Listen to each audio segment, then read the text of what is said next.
আজকে মাননীয় আমাদের cultural and information minister Shrimati Purnima Chakraborty ম্যাডামের সাথে দেখা করেছিলাম।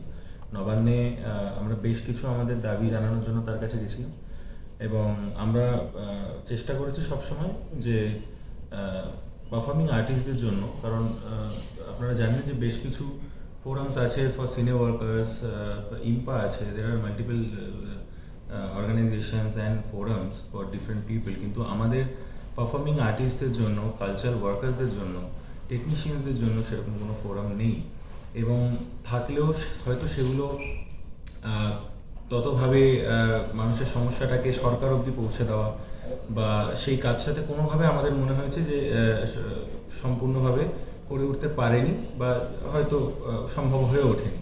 সেই জায়গা থেকে আমাদের এই ভাবনা চিন্তা। আমার নাম অনুরাগ হালদার, আমি বহু বছর ধরে সঙ্গীতের সাথে যুক্ত, আমি একজন কম্পোজার সিঙ্গার। আমার সাথে শুভদীপ পান রয়েছেন, বহু বছর ধরে উনি সঙ্গীতের সাথে যুক্ত, একটি জনপ্রিয় ব্যান্ডের উনি একজন সাউন্ড ইঞ্জিনিয়ার, নিজেও একজন গায়ক। কিছু মানুষ যুক্ত আছেন, গুণী মানুষ যাদের নাম আমরা সবাই জানি। আমরা ক্রমাগত সেগুলো প্রকাশ্যে আনবো, কারা কারা আমাদের সাথে যুক্ত আছেন, কারা কারা সাপোর্টে আছেন। আজকে মাননীয় মন্ত্রীর সাথে যে বিষয়গুলো নিয়ে আলোচনা হয়েছে সেগুলো হচ্ছে পশ্চিমবঙ্গের শিল্পী, সাংস্কৃতিক কর্মী ও প্রযুক্তিগত কর্মীদের কল্যাণ, নিরাপত্তা, মর্যাদা ও আঞ্চলিক সংস্কৃতি সংরক্ষণ সংক্রান্ত বিষয়গুলো নিয়ে। হ্যাঁ, মানে আমরা যেটা বলতে চাই যে এটা শুধুমাত্র সঙ্গীত শিল্পী না, এটা পারফর্মিং আর্টস।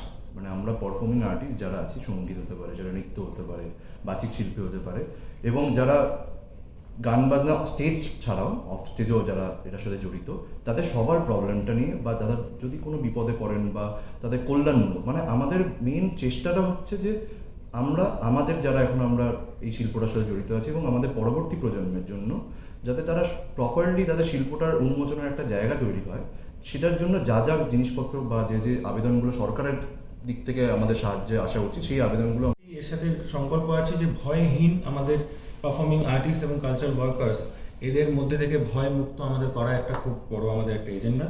আমি ভয়মুক্ত কারণ এই কারণে বলছি, আমি নিজেও একজন শিল্পী। আমার বিগত আগের বছর আমি যখন একটি মেডিকেল কলেজের প্রোগ্রাম করতে যাই, বিভিন্ন বচসার কারণে, যেগুলো ইভেন্ট ম্যানেজমেন্টের সাথে বিভিন্নভাবে যারা প্রোগ্রাম করে, কলেজ হলে কলেজ বা বিভিন্ন সংস্থা, তাদের সাথে কিছু বচসা হয়, কিন্তু সেগুলো কোনোভাবে আর্টিস্টদের কাছ অব্দি পৌঁছায় না, তারা জানে না। সেই বিষয়ে একটা চলতে গিয়ে আমার সাথে ওখানে আরও একজন বলিউড আর্টিস্ট পারফর্ম করছিল, আমাদের গাড়ি কিন্তু সেখানে আটকে রাখা হয় এবং যেহেতু আমাদের সাথে হয়তো সেইখানে আমাদের পরিস্থিতিতে আমাদের রিচ আউট করার মতো ক্ষমতা ছিল বলে আমরা হয়তো পৌঁছাতে পেরেছি পুলিশ প্রশাসন অবধি, কিন্তু এবং বহু আর্টিস্ট আছে, বহু শিল্পী আছে যারা পৌঁছাতে পারেন না।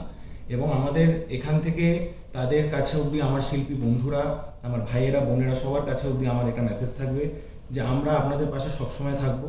কোনো রকম ভয়, কোনো রকম ভীতি, কোনো রকম চাপ থেকে আমরা মুক্ত একটি ফোরাম এবং একটি কালচার গঠন করতে চাই। বাংলার সংস্কৃতি গোটা পৃথিবীতে তা ছড়িয়ে আছে। বাংলার মানুষ ছাড়া, আমরা আজকে একটু আগে আলোচনা করছিলাম যে এমন কোনো হয়তো বড় বলিউডের গান নেই যেখানে একজন বাঙালি ছাড়া সেই গানটি কমপ্লিট হয়েছে, মিউজিক হয়েছে, ফিল্ম হয়েছে, এমন কোনো সেক্টরস নেই যেখানে একজন বাঙালিকে ছাড়া কমপ্লিট হয় না। তো আমরা কেন তাহলে বম্বেতে যাব, আমরা কেন মুম্বাইতে গিয়ে আমাদের প্রতিষ্ঠিত হতে হবে? এবং এরকম বিভিন্ন রকমের দাবি যেগুলো আমরা জানিয়েছি, এবং সেই জায়গা থেকে আমরা আমাদের একটা এজেন্ডা সবসময় থাকবে যে আমরা ভয়হীন, ভীতিহীন এবং চাপ মুক্ত একটি পরিবেশ তৈরি করবো যেখানে সমস্ত মানুষরা এসে কাজ করতে পারে, কালচারাল ফিল্ডে আরও বেশি লোক আসে। আমাদের বাংলা অনেক সমৃদ্ধশীল সাংস্কৃতিক দিক থেকে, প্রচুর মানুষ তার সাথে যুক্ত হোক এবং আরও আমাদের এই সংস্কৃতিকে সামনে এগিয়ে নিয়ে যায়, এবং এটার জন্যই আমাদের লড়াই। এবং কোনোভাবে কোনো ভয় যাতে মানুষের মধ্যে বিরাজ না করে, সেইটার জন্য যা যা করণীয় সেগুলো আমরা করব। এবং মাননীয় আমাদের সরকারের কাছেও এটাই দাবি ছিল। আজকে আমরা কিছুক্ষণ আগে মাননীয় মন্ত্রী মহাশয়ের সাথে দেখা করার পরে আমাদের মিটিং হয় অনারেবল এমএলএ রূপা গাঙ্গুলি ম্যাডামের সাথে। আমরা তার সাথেও বেশ কিছু বিষয় নিয়ে আলোচনা করি। তিনি আজকে আমাদের সাথে দেখা করার কথা ছিল, বেশ কিছু ব্যক্তিগত এমার্জেন্সির কারণে, অসুস্থতার বাড়িতে কিছু থাকার কারণে তিনি দেখা করতে আমাদের সেটা সম্ভব হয়নি সামনাসামনি। মাননীয় মন্ত্রী মহাশয়কে আমরা অবগত করেছিলাম আজকে। সেই সমস্ত বিষয় নিয়ে মাননীয় এমএলএ রূপা গাঙ্গুলি ম্যাডামের সাথে আমাদের কথা হয় এবং আমরা সেই বিষয়গুলো তাকেও জানিয়েছি। তিনিও আমাদের এই বিষয়টি নিয়ে বেশ পজিটিভ কথাবার্তা বলেছেন এবং তিনি আশ্বাস দিয়েছেন যে তিনি আমাদের সাথে থাকবেন এবং আমরা যা যা ডিটেলস তাকে প্রোভাইড করার আমরা সেগুলো করছি এবং আমি আশা রাখছি এরকম আরও বেশ কিছু ব্যক্তিত্বকে আমরা সামনে এরপরে আপনারা দেখতে পাবেন। আমরা একটা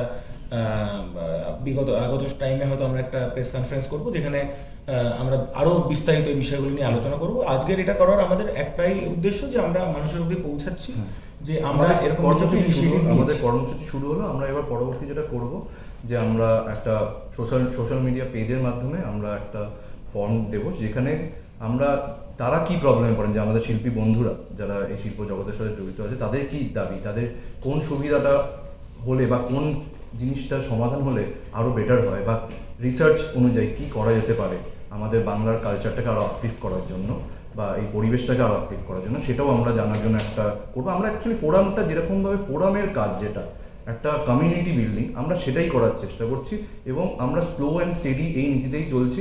তাই জন্য আমরা কোনো তাড়াহুড়ো করছি না, কোনো ফ্ল্যাশি জিনিস করতে চাইছি না। আমরা ধীরে ধীরে যাতে এটা দীর্ঘস্থায়ী হয় এবং মানে ওই একই মুখ ঘুরে যাচ্ছে একটা সংস্থাকে কেন্দ্র করে, সেইটার থেকে বেরিয়ে যাতে সবার জন্য করতে পারি। বা শিল্পী দেখুন, আমরা করার কেউ না, আমরা শুধুমাত্র এই উদ্যোগটা নিয়েছি কেন, আমরাও বিভিন্ন সময় বিপদের মধ্যে পড়েছি। আমরা তাই জন্য কেউ তো একটা উদ্যোগ নেয় কোনো কিছু, তো আমরা সেই উদ্যোগটা নিয়েছি আপনাদের জন্য, মানে যারা শিল্পীরা দেখছেন তাদের জন্যই এটা। তো আমরা সবাইকে রিকোয়েস্ট করবো, প্লিজ একবার ভরসা করে দেখবেন। আশা করছি যেটা এতদিন হয়নি, আপনাদের সাহায্যে নিয়ে আপনাদের জন্যই এইটা করা, এবং নিশ্চয়ই এটা আমরা করতে পারবো সেই আশ্বাসই আমরা পেয়েছি এবং দীর্ঘদিনে সেটা আমরা প্রমাণ করার চেষ্টা করব আপনাদের জন্যই। এটা শিল্পী শিল্পসত্তা আরও যাতে উন্মোচন হয় সেটার জন্যই আমাদের এই চেষ্টা। Thank you.